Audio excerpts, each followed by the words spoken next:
ছোড়নে তার নাগবালা অতি ভয়ঙ্কর পৃথিবীতে এসেছে বিষাঙ্গী সাথে এনেছে পাপের বিনাশে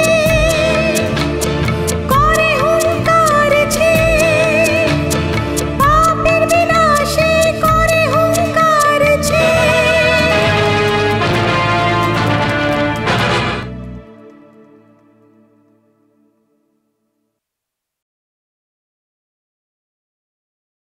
না ভৈরবী, আমাকে বাঁচানোর কোনো উপায় নেই নাকি?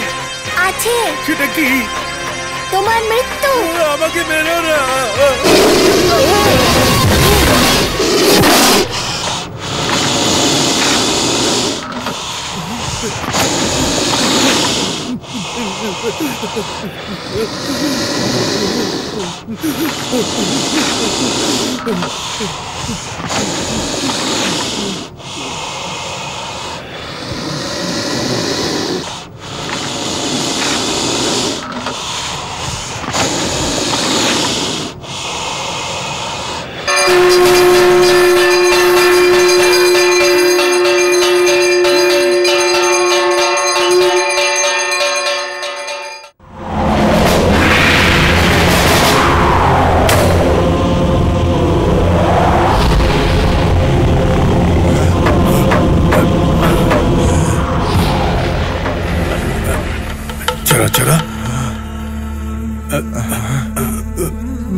জ্যাঠামশাই,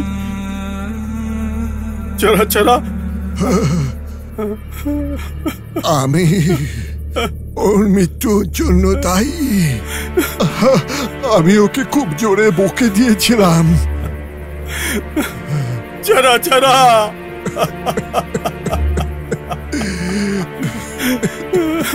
জ্যাঠামশাই, আমার শিষ্য চলে গেল। আমার শেষ শিষ্য ছিল, সেও চলে গেল। চারা চারা, আমার আমার আমার শেষ শিষ্য ছিল, এও চলে গেল। কাঁদিস না, কাঁদিস না, আমি আছি তো, আমি আছি তোর সাথে। আমি সব সময় তোর সাথী হয়ে থাকবো। তুই ভয় পাস না, একদম ভয় পাস না।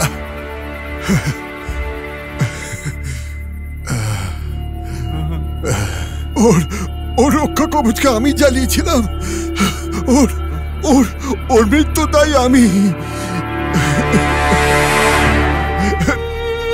আমি আমি তোকে মেরে ফেলেছিলাম। চেরা চেরা চেরা চেরা বাবা, আমি তোকে মেরে ফেলেছিলাম। আমি তোকে মেরে ফেলেছিলাম রে, আমাকে ক্ষমা করে দে। জ্যাঠামশাই, আমাকে ক্ষমা করে দে। দুঃখিত হয়েও না, দুঃখিত হয়েও না। আমরা এরকম কাঁদতে থাকলে কিছু লাভ হবে না। তাহলে কি করতে হবে তুমি বলো? দেখো বাবা, এই সময় তুমি নিজের সমহীন শক্তি প্রয়োগ করো, প্রয়োগ করো, প্রয়োগ করো বাবা, এক্ষুনি করো। ওই নাগ ভৈরবী এখানেই আশেপাশে আছে, চুপ করে আমাদের দেখছে হয়তো। বুঝেছো বাবা? হ্যাঁ বুঝেছো? নিজের সমহীন শক্তির প্রয়োগ করো। ওই নাগ ভৈরবের গল্প শেষ করে দাও, শেষ করে দাও ওকে।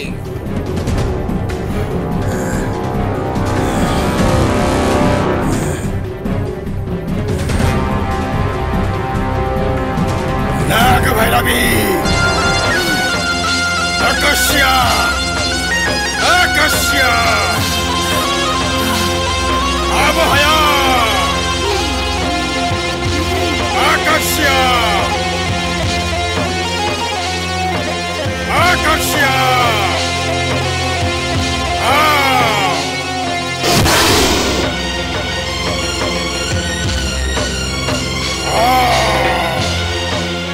আমার হাতের থেকে তুমি বাঁচতে পারবে না। আজ তোমার মৃত্যু অনিবার্য। নাগ ভৈরবী, আমার ক্রোধের আগুনে তুমি আজ ভস্ম হয়ে যাবে। নাগ ভৈরবী, ভস্ম হয়ে যাবে তুমি। নাগ ভৈরবী, আজকে তুমি ভস্ম হয়ে যাবে, ভস্ম হয়ে যাবে। আকর্ষিয়া, আকর্ষিয়া, নাগ ভৈরবী আবাহয়া। আরে বাছা, দেখো নাগ ভৈরবী এসে গেছে, এসে গেছে।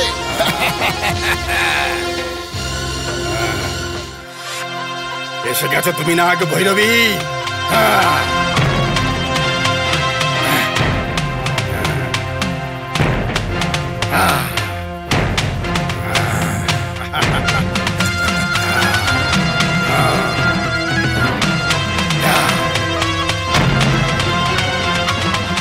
নাগ ভৈরবী, একই মুহূর্তে আমি তোমাকে বন্দি করে নিয়েছি, বন্দি করে নিয়েছি তোমাকে।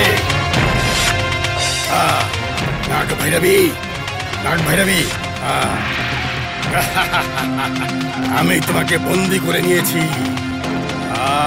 এসো নাগ ভৈরবী, নাগ ভৈরবী।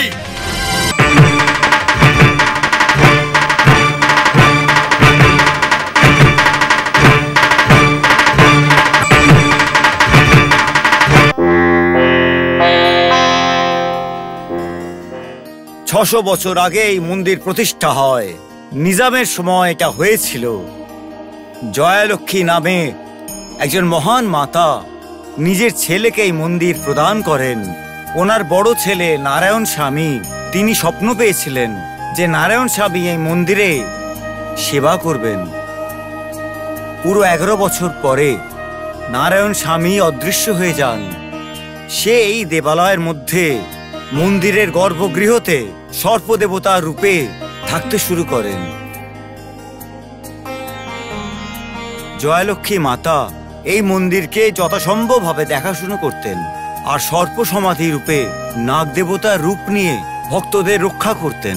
পুরোহিত মশাই, নারায়ণ স্বামী কি সাপের রূপ নিয়েছিলেন? হ্যাঁ মা, উনি সাপের রূপ নিয়েছিলেন, লোকে তাই বলে। পুরোহিত মশাই, আপনার কথাগুলো যেন নতুন নতুন শোনাচ্ছে।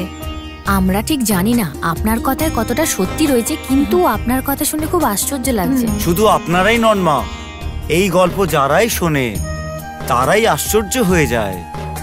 এই ঘটনা তো আমিও বিশ্বাস করিনি। যখন এখানে পণ্ডিত রূপে এলাম তখন মাতার এই সাপের রূপে নাগ পঞ্চমীর দিন দর্শন পেলাম আমি। উনি 8 ঘন্টা ধরে ভক্তদের দর্শন দিয়ে নিজে আশীর্বাদ করেছিলেন সবাইকে। কিরকম আশীর্বাদ করেছিলেন? আমি কত কথা বলবো। প্রত্যেক ভক্তের কিছু না কিছু ইচ্ছে ছিল। মাতাকে সর্পরূপে দর্শন করার পরে মানুষ তাদের সফলতা দুর্ভাগ্যের কথা জিজ্ঞেস করে তাকে, আর উনি বহুক্ষণ ধরে সবাইকে দর্শন দেন। পুরোহিত মশাই, আপনি যতই বলুন আপনার কথাই বিশ্বাস হচ্ছে না একদম। এতে আপনার কোনো দোষ নেই মা, এটা কলিযুগের প্রভাব। কলিযুগে যতক্ষণ না মানুষ নিজের চোখে না দেখে কেউই বিশ্বাস করে না কোনো কথা। সাক্ষাৎ দর্শন পাওয়ার সুযোগ যখন পাবেন তখন আপনারাও দেখতে পাবেন। একবার প্রত্যক্ষ দর্শনের জন্য প্রার্থনা করুন, মাতার দর্শনের জন্য সরল প্রাণে, তাকে দেখার জন্য সরল প্রাণে যদি প্রার্থনা করেন আপনারাও তার দর্শন পাবেন নিশ্চয়ই। প্রার্থনা করুন আপনি। আমি রোজ 1 ঘন্টা করে মন দিয়ে প্রার্থনা করি, কিন্তু কখনো কোনো রকম ভাবে অনুভব করতে পারলাম না। আপনি কোনো অনুভূতি পাচ্ছেন না মানে আপনার পুজোতে নিশ্চয়ই কোনো ভুল হয়ে গেছে। শুদ্ধভাবে পুজো না করলে যতক্ষণ ধরেই করো তার দর্শন পাবে না। আর শুদ্ধ মনের পূজা করলে শুধু 5 মিনিটই করো না কেন, মন শুদ্ধ, আত্মা তৃপ্ত, আপনার মনে এমন অনুভূতি হবে তাতে। চলো।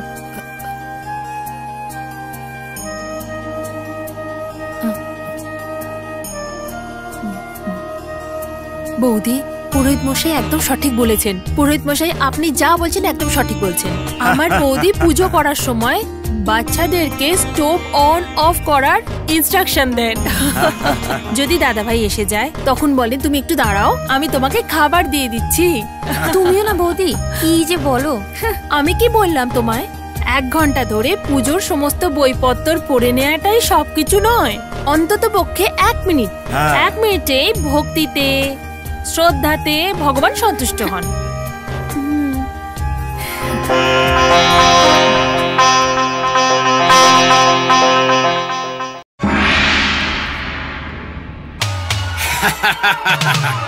শোনো, এই নাগ ভৈরবী এখন পর্যন্ত 2 বার আমার হাত থেকে বেঁচে গেছে।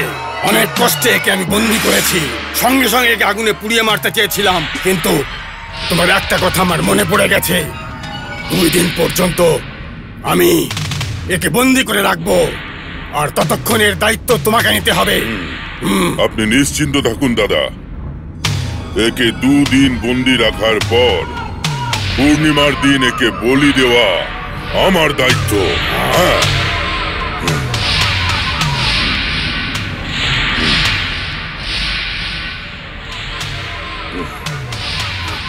যাও আর এর দাহ সংস্কারের প্রস্তুতি নাও। এখন যাও। হ্যাঁ গুরু।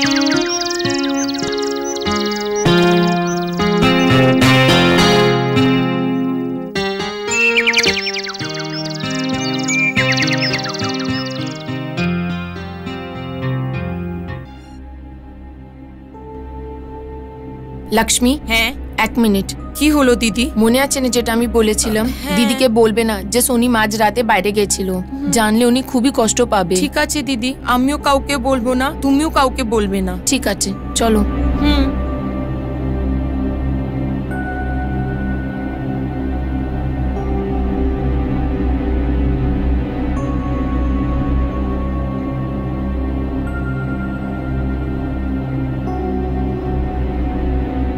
মা, আমাদের সোনিকে আমাদের ফেরত দিয়ে দাও। মা, ইন্দ্রাণীকে যদি পেয়ে যাই তাহলে 100 বার ওঠা বসা করবো।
এটা কি স্যার?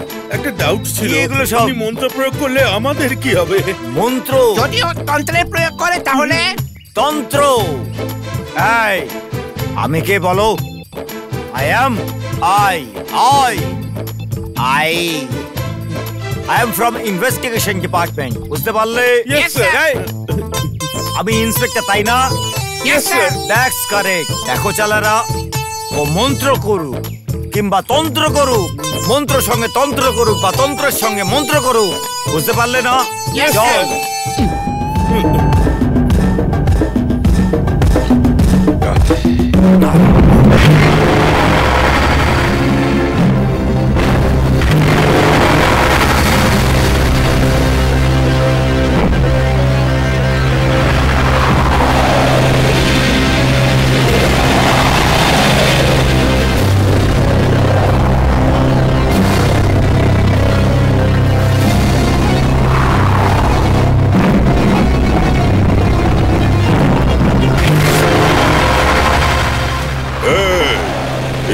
একে খোল। আজ আমি একে চরম শিক্ষা দেব।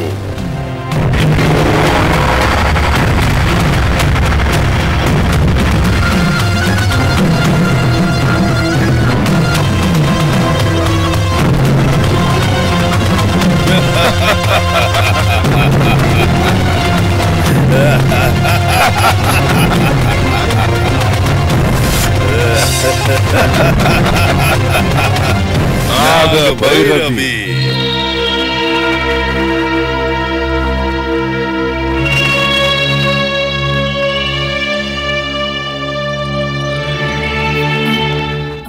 দিদি, এটা কি হলো নীলু? আমি মন্দির যাবার কথা বললাম যখন, তখন তুমি মানা করলে, তাহলে এখন কেন এলে? ওই শনি তোমার সাথে এসেছে না? না, আমাদের সাথে তো আসেনি, বাড়িতেই তো রয়েছে। সারাটা বাড়ি খুঁজে নিলাম, ভাবলাম আপনার সাথে আছে। এটা কি হলো নীলু? তুমি মন্দিরে আসার সময় দেখেছিলে না? হ্যাঁ দিদি, আমি ভাবলাম শনি নিজের ঘরে ঘুমোচ্ছে। যখন আমি চুল আঁচড়াচ্ছিলাম, লক্ষ্মী এসেছিল আর বলল শনি মাঝরাতে বাড়ি থেকে বাইরে গেছিল। সেই জন্য আমি ভয় পেয়ে গেছি, আর আপনার সাথে আছে কিনা দেখতে চলে এসেছি। হয়তো তোমরা ঠিক করে দেখোনি, বাড়িতে গিয়ে দেখো, ও বাড়িতেই রয়েছে।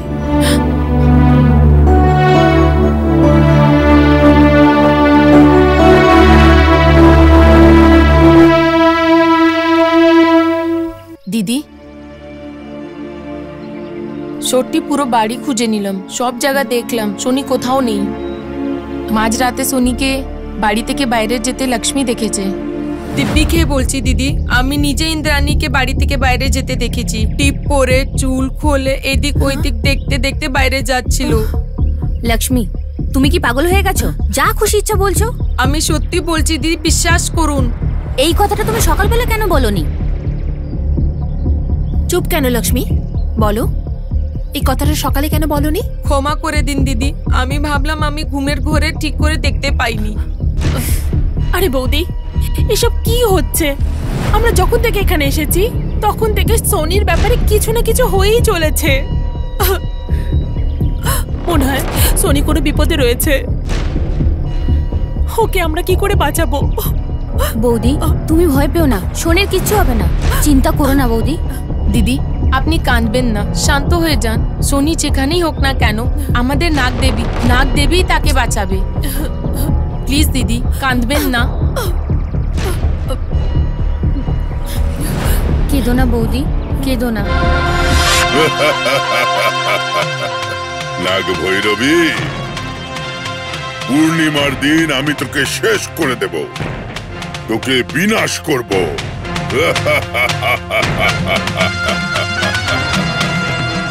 নাগ ভৈরবী, নাগ ভৈরবী। কি ভেবেছিস আমার ব্যাপারে? এই, এতদিন ধরে তোকে তো নাগ দেবতা বাঁচিয়ে রেখেছিল। ওই নাগ দেবতার আমি অষ্টদিক বন্ধন করে দিয়েছি, মন্দিরে বন্দি করে দিয়েছি। ও তোকে আর বাঁচাতে পারবে না। আর তোকে এখানে বন্দি করেছি পূর্ণিমার রাতে। তোর বিনাশ করে ওই মণিটা আমি নিজের কবজায় নেব।